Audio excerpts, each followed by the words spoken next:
Here's an excerpt from a podcast done on March 18th for TWOT.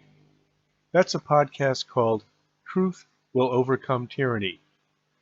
This has the host David Lopez interviewing two people, Pieta Morgan and Sean O'Connell, who had both planned to attend the Swiss-Indo conference, but decided not to go when their questions were not answered to their satisfaction.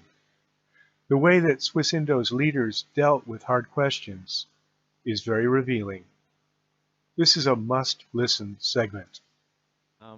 The actual coronation of the King of Kings, that supposedly happened yesterday or began yesterday.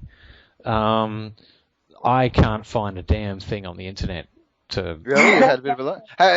You would think that if it sort of floated up into the clouds or something and made some kind of Project Blue Gene projection, that there would have been news all over the place. But maybe it wasn't such a big deal. Maybe it was only real pretend stuff. Yeah, looking at the photos, it looked to be a bit of a fizzer.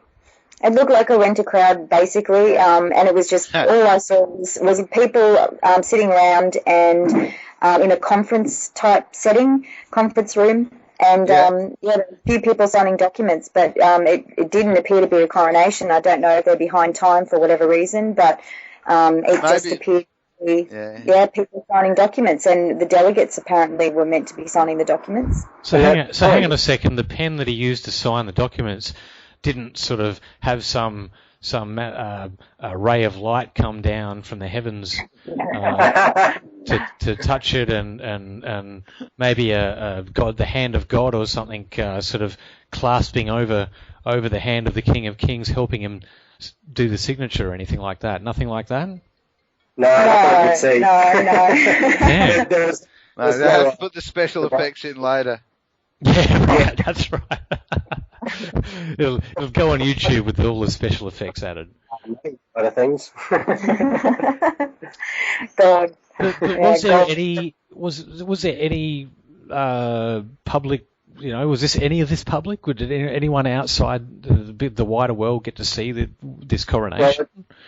Well, it seemed very, very low key. I mean, from what we were told early on, we were all meant to be given $6,000 to go over there for expenses to book our flight. Part of the rent-a-crowd. Yeah, basically, and basically go over there, and they had someone design these really ornamental uniforms, clothes and stuff. Yeah, uniforms to do this ceremony, and then we were all meant to go over there and stay over there until about June or something like that, and then.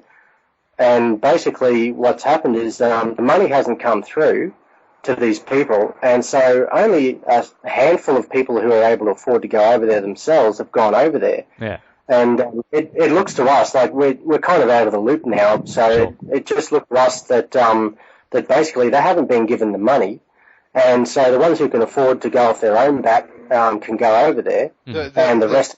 The faithful, the party faithful... Yes, exactly. And so basically they've all gone over there, and I seriously have doubts they'll be given anything at all. See, the thing is, they were told they would be paid their salary, like their year's salary, after the signing. So, I mean, that just sounds like bribery to me, really. When I heard that, it was just like, well, you don't get your money until you sign on the dotted line. Yeah. That's exactly what it is. I've been scammed in a similar, I didn't actually get scammed, but they tried to, which was a multi-level marketing thing. They didn't want to show me the catalogue of products that they sold that I would be selling on their behalf until I gave them $100 membership. And I'm going, well... It's the same as what we went through, like we kept asking questions. What would we be signing? What's the plan? What's this all about?